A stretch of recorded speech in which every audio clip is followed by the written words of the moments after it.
이 이사야라고 하는 선지자는 구약의 가장 위대한 선지자입니다. 그리고 이사야가 특히 우리에게 유명한 이유는 특히 기독교인들에게 아주 인기가 많습니다. 복음서를 보시면 예수님이 선지자가 이르시되 그러면 전부 다 이사야입니다. 예수님이 이사야서에 있는 말씀을 가장 많이 인용하셨습니다. 그래서 이사야 선지자는 왜 그러냐면 이사야서에 예수님에 대한 예언이 있습니다. 고난받는 양에 대한 그 아주 기가 막힌 장이 있습니다. 그것이 곧 예수님의 십자가 고난을 묘사했다고 해서 많은 기독교인들이 이사야서를 좋아합니다. 그러다 보니까 유대인들이 이사야를 싫어합니다. 왜냐하면 원래 유대인들도 이사야를 좋아하는데 기독교인들이 좋아하니까 싫어하는 거예요. 근데 이 이사야라고 하는 선지자는 왕족 출신입니다. 그리고 여러분 아시다시피 히스기야라고 하는 위대한 왕의 영적인 멘토 역할을 했던 사람입니다. 그리고 이 사람이 히스기야를 비롯해서 한 4사람의 왕을 옆에 지켜보면서 40년 동안 예언 활동을 했던 사람인데, 이 이사야가 예언했던 내용의 핵심은 너네 이러다가는 100년 후에 나라가 망한다입니다.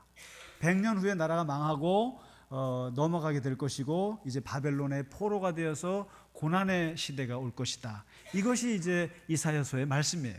그러니까 정신 차리고 돌아오라. 그리고 더 늦기 전에 돌아오라. 그리고 정신 차려라. 그리고 회개하라. 그리고 많은 책망의 말씀을 하다가 뒷부분에 가서 위로의 말씀을 주시는 게 40장부터 시작이 됩니다. 하나님께서 너희를 얼마나 위로하시는지를 이제 그 얘기를 하는데, 오늘 읽으신 말씀 속에 이스라엘 백성들을 위로하는 하나님의 말씀이 들어있어요. 뭐냐면 저는 이 41장 10절을 신학교 때 너무 많이 외워가지고 힘들 때마다 이 구절이 제일 좋았던 것 같아요. 여러분 안 그러세요? 두려워하지 말라. 내가 너와 함께함이라. 내가 놀라지 마라. 나는 네 하나님이다. 내가 너를 굳세게 할 것이고 도와줄 것이고 너를 붙들어 주리라.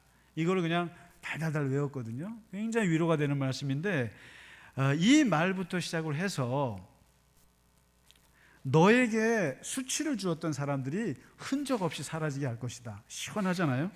너와 싸우던 자들이 완전히 네 눈앞에서 사라질 것이다. 정말 시원한 말씀을 하세요.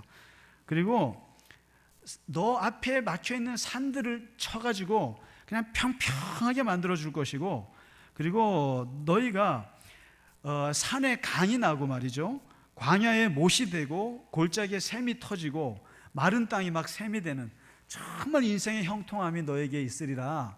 이렇게 이제 쭉 위로의 말씀을 주시는 거예요. 그런데 이제 이 말씀 속에 아주 재미난 호칭이 2가지가 나옵니다. 호칭이 2가지 나오는데 이스라엘을 부를 때 쓴 호칭이에요. 아주 극단적인 호칭이 나오는데, 하나가 나의 종 이스라엘아, 나의 택한 야곱아, 나의 벗 아브라함의 자손아, 나의 친구여, 나의 친구 이스라엘아. 참 좋은 표현입니다. 그런데 그러다가 오늘 14절에 보시면 정반대의 호칭이 나와요. 버러지 같은 너 야곱아. 버러지. 성경은 우리가 어떤 존재인지를 가르쳐 주기 위해서 비유를 몇 개 쓰는데, 대표적인 비유가 양이에요. 양. 우리는 하나님 앞에 양이다. 그러면 하나님은 목자죠. 우리는 종입니다. 그러면 하나님은 주인이시구나. 또 신부다. 그러면은 주님은 우리의 신랑이구나. 이렇게 해서 하나님과 우리 사이가 어떤 존재인지를 가리키는 비유가 있는데, 다 비유들이 괜찮습니다. 다. 양도 괜찮고 일꾼도 괜찮고 신부도 괜찮은데, 가장 사람의 가치를 떨어뜨리는 비유가 하나 있는데 오늘 이사야가 처음 쓴 비유예요. 버러지 같은 너 야곱아. 버러지, 벌레 같은. 그래서 성경에 보면 이것을 여러 가지로 번역을 했는데, 지렁이라고 번역. 이 지렁이 같은 너 야곱아, 벌레 같은 야곱아. 심지어는 공동 번역에 보면은 구더기 같은 야곱아, 구더기. 그리고 적게 표현해서 버러지, 버러지라고 하죠. 벌레. 그다음에 이 기생충 같은 이런 거죠. 벌레. 근데 이제 이 말을 이스라엘 사람들이 듣는 순간 갑자기 머리에 떠오르는 게 버러지라는 생각이 들면서 야곱이라고 하는 한 사람의 인생 속으로 쫙 빨려 들어가는 겁니다. 야곱이라고 하는 사람의 140년 넘는 인생 속에 버러지의 인생이 무엇인가? 얼마나 먼저 태어나고 싶었으면 쌍둥이로 나올 때 그냥 형의 발꿈치를 잡고 나올 정도로 욕심 많은 버러지 야곱아. 그리고 장자권 그거 하나 빼앗고 싶어서 팥죽 한 그릇에 온갖 술수를 써서 형의 장자권을 빼앗는 버러지 같은 야곱. 그것도 모자라서 형에게 아버지가 죽기 전에 축복해 주려고 하는 것을 가로채서 자기가 형 털 같은 그 양털 묻혀갖고 토시처럼 해가지고 아버지한테 저 애소입니다 하고는 그 아버지의 축복권을 가로채는 이 버러지 같은 야곱이 생각이 나는 거죠. 그리고 심지어는 그 외삼촌 라반의 집에 가서 자기보다 인생 고수인 그 삼촌을 만나서 사기를 10번이나 당하지만 거기에 굴하지 않고 자기도 만만치 않게 사기를 쳐서 거기서 딸 둘 빼앗고 그리고 재산들 빼앗아서 20년 만에 금이 환영하는 이 버러지 같은 야곱아, 이게 떠오르는 것입니다. 이게. 근데 이 버러지 같은 야곱아 또 그랬을 때 이스라엘 사람들이 생각나는 것은 출애굽 때가 생각나는 거예요.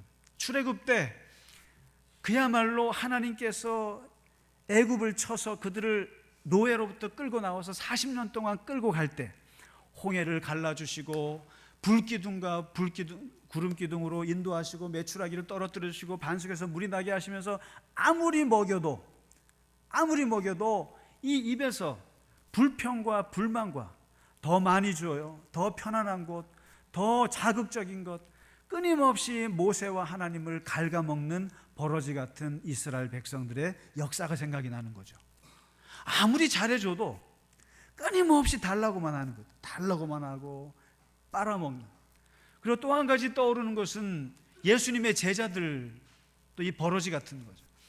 그러니까 보면 예수님께서 이 제자들과 함께 3년 반 동안 지내시는 거 보면 제자들은 완전히 예수님의 명성 빨아먹고 예수님이 능력 발휘하면 그것 빨아먹고 그리고 예수님의 어떤 그 권능 이런 건 다 빨아먹고 싫은 건 다 뱉고 십자가로 가겠다, 고난받겠다, 죽겠다 그러는 거는 다 싫어서 배신하고 결국은 예수님을 돌아서 버리는 그 제자들도 보면 결국에 이 버러지 같은 거죠. 그러니까 이 성경은 지금 이사야가 버러지 같은 너 야곱아 그랬을 때 이스라엘 백성들의 역사 자체가 하나님 앞에서 버러지 같은 인생이라는 걸 보여주는 거예요. 지금 버러지. 그러니까 이게 이제 말이 좋아 버러지지 벌레 아닙니까? 벌레를 뭐라 하면 충이라고 그러죠. 충 중에서 제일 나쁜 충이 뭡니까? 기생충이죠. 그래서 이 기생충 같은 놈아, 우리가 부모님이 자식들에게 하는 욕 중에 3대 욕 중에 제일 나쁜 욕 중에 하나가 이 기생충 같은 놈아. 기생충 같은 놈아 그러면 이거는 20대 후반이 넘어서도 취직하지 못하고 집에서 삼시세끼 부모님이 주는 밥을 축내는 사람을 기생충이라고 합니다. 그럴 때 이 기생충 같은 놈아 이거죠. 근데 요즘에 우리나라가 또 기생충 세상이 됐습니다. 그 기생충 한 마리가 칸느 영화제에서 황금 종려상을 받았지 않습니까? 황금 종려상. 이게 황금 종려상은 대단한 거죠. 그리고 프랑스 사람들이 영화를 보면서 박수를 몇 번을 쳤어요? 기립박수를 8분 동안 쳤어요. 기가 막힌 영화예요. 그래서 저도 그 영화를 봤어요. 보고는 정말 잘 만든 영화구나. 혹시 보셨나요?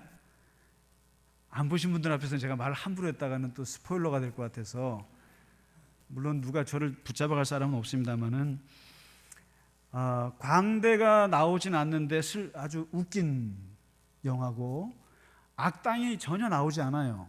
그런데 비극적인 영화, 아주 독특한 영화인데 이 봉준호 감독이라는 사람이 참 대단하다는 생각이 들었습니다.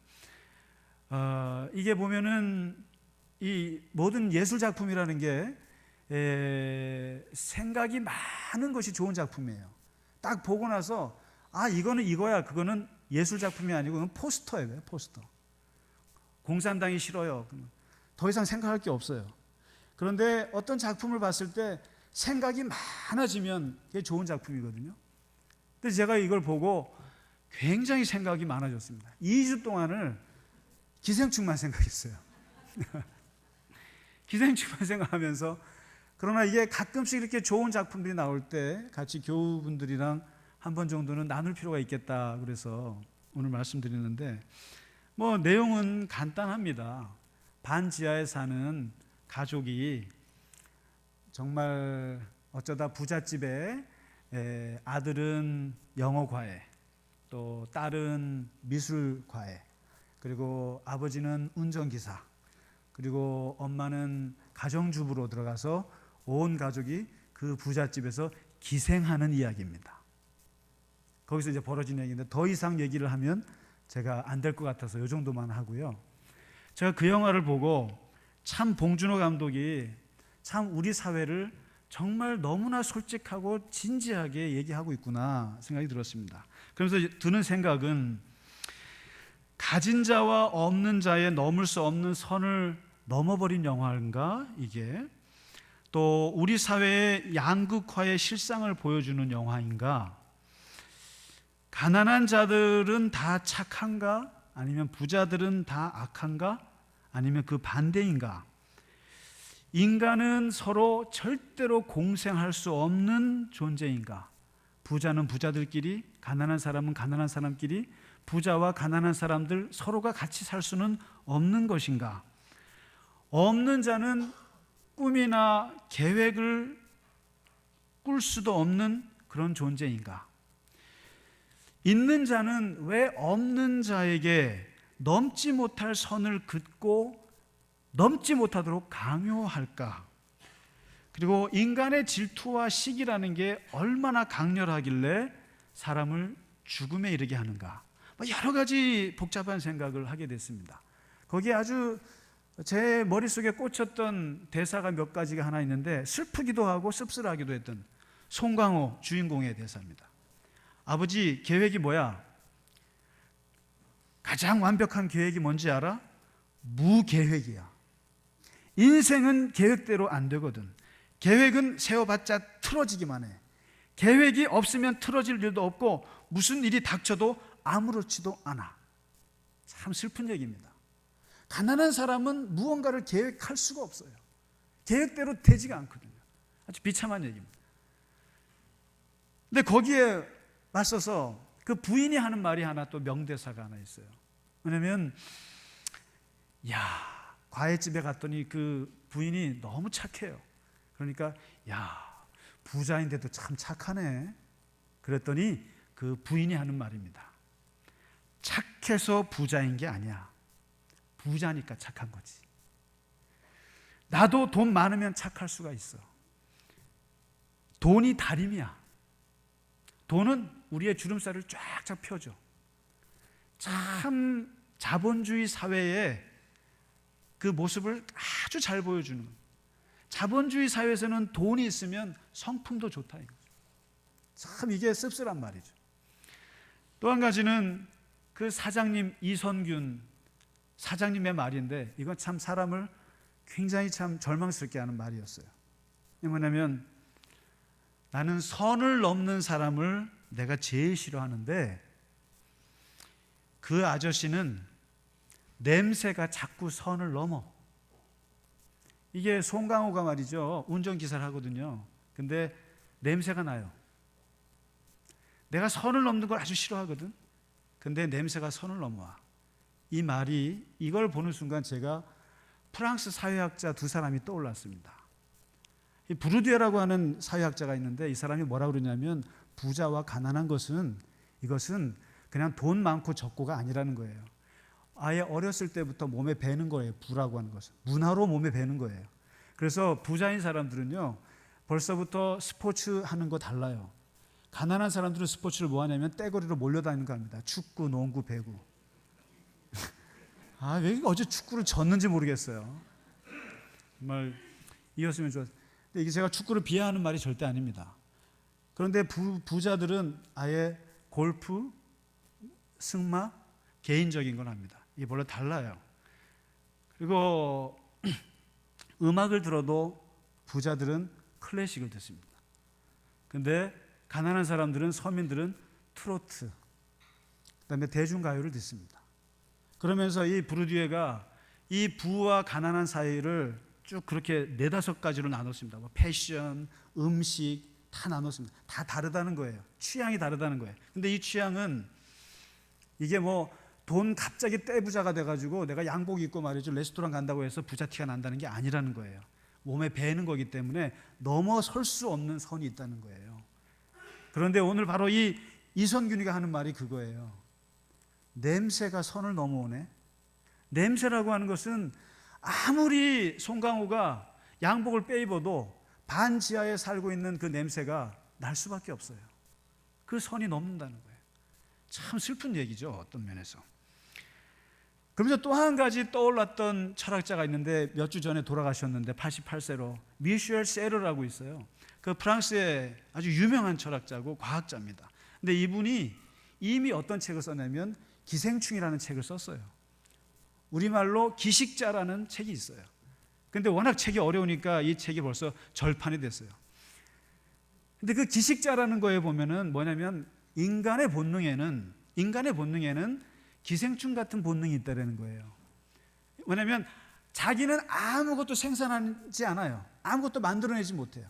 그리고 아무에게도 주지도 않아요. 누구에게 주지도 않아요. 그러면서도 무한히 남의 거를 갉아먹는 존재. 이 본능이 우리 인간 속에 있다. 이것을 기식 본능이라고 얘기를 했어요. 이미 쉐르라는 사람이. 근데 이 본능이 언제 우리가 체험하냐면은 어머니 뱃속에 있을 때 체험했어요. 엄마 뱃속에 있을 때. 엄마 뱃속에 있을 때 이 아기는 태아는 아무것도 자기가 생산하지 못하면서 엄마가 주는 자양분을 빨아먹기만 합니다. 무한히 빨아먹습니다. 무한히 빨아먹고. 끊임없이 빨아먹고 엄마한테 줄 거 하나도 안 주고 무조건 빨아먹습니다. 근데 그 뱃속에 있을 때의 그 본능, 그 태아의 본능이 우리 안에 살아있기 때문에 항상 우리는 이 남의 거를 빨아먹고자 하는, 그리고 주지 않고 무조건 빨아먹고자 하는 이 기식 본능이 우리 안에 있다는 거예요. 그래서 보면 사람들이 하는 걸 보면 짐승들 다루는 거 보면 그렇다는 거예요. 짐승을 실컷 뿌려가지고 뼈가 빠지도록 뿌려먹고 말이죠. 그 다음에 이제 못하면, 이제 늙으면 그 다음에 잡아먹고 말이죠. 그 다음에 잡아먹기만 해요. 그 뼈는 또 집에다가 또 장식을 해놓고 그 가죽은 머리에 뒤집어 쓰는 게 인간의 기식 본능이라는 거예요. 그러니까 얼마나 이 숙주를 뜯어먹는 이 기생충적인 존재가 인간이다. 그러면서 미셸 세르가 말하기를 인간은 인간에 대해서 기생충적인 존재다. 이런 얘기를, 멋있는 말을 했습니다. 그러니까 아마 이제 제가 볼 때는 이 기생충이 황금 종려상 받은 이유는 프랑스 철학을 봉준호 감독이 좀 공부한 것 같아요. 프랑스 사람들이 딱 봤을 때 너무 잘 맞는 영화예요. 그러니까 박수를 그렇게 많이 치죠. 근데 어쨌든 중요한 것은 제가 왜 이 얘기를 드리냐면 오늘 이 이사야 선지자가 얘기하는 게 그런 얘기예요. 너네는 기생충 같은 존재다 이거죠. 너희는 나의 참 사랑스러운 종이고 나의 사랑스러운 친구이기도 하지만 이 버러지 같은 존재들, 이 기생충 같은 존재, 그 얘기를 이스라엘 백성들 들었을 때 뭐냐면 우리가 하나님을 완전히 빨아먹는 존재구나. 하나님의 모든 은혜와 하나님의 축복과 하나님의 좋은 모든 것을 그냥 빨아먹는 기생충 같은 존재, 버러지 같은 너 야고바 말합니다. 물론 이렇게 말하면 우리나라의 기생충 박사이신 서민 박사님께서 좀 화를 내십니다. 누군지 아시나요? 이 서민 박사님의 기생충 열전을 읽어보면 기생충은 꼭 그렇지만은 않습니다. 그래서 기생충 열전을 제가 또 봤어요. 또 이번에 봤더니 기생충이라고 하는 것은 있는 듯 없는 듯 숙주가 죽지 않을 만큼 조용히 피를 빨아먹고 먹을 만큼만 먹는다. 그렇게 기생충은 절대로 뚱뚱한 기생충이 없다는 거예요. 그래서 사람은 뚱뚱한 사람이 있어도 기생충은 뚱뚱하지 않은데 비열할지는 몰라도 기생충은 자기 먹을 것만 먹는다. 그래서 10m가 넘는 그 기생충도요, 우리가 나중에 나서 먹고 나서 알았지 전혀 모르게 있는 듯 없는 듯 기생한다는 겁니다. 그러면서 빨아먹는다는 것인데, 오늘 이 말씀은 사실은 버러지 같은 너 야곱아, 그리고 언제까지 하나님의 은혜, 하나님의 것을 빨아먹고 갉아먹고 그럴 것이냐, 이런 말씀을 주시는데, 그러나 사실 요한복음 6장에 보시면 예수님께서 말씀하셨어요. 나를 빨아먹으라, 나를 갉아먹으라. 나는 하늘에서 온 떡이요, 내 살과 내 피를 너희는 마음껏 먹고 마시라. 예수님께서는 이 기생충 같은 우리들에게 모든 걸 다 내어주시겠다고 말씀을 하시는 거죠. 다 먹으라, 다 가져가라. 십자가에 1940년도에 보네포라고 하는 독일의 신학자가 탄생했는데, 이 사람이 바로 이 모습을 보고 끊임없이 기독교인들이 하나님의 은혜, 축복을 빨아먹고 하나님께 갚지는 않고 하나님께 모든 것을 다 달라고만 하고 그리고 얻기만 원하고 취하기만 원하는 독일 기독교인들을 향해서 낸 책이 하나 있는데, 그것이 바로 나를 따르라 합니다. 거기에 1장 맨 첫 페이지에 나오는 말이 뭐냐면 바로 값싼 은혜에 빠진 기독교인들을 질타하는 내용이 나옵니다.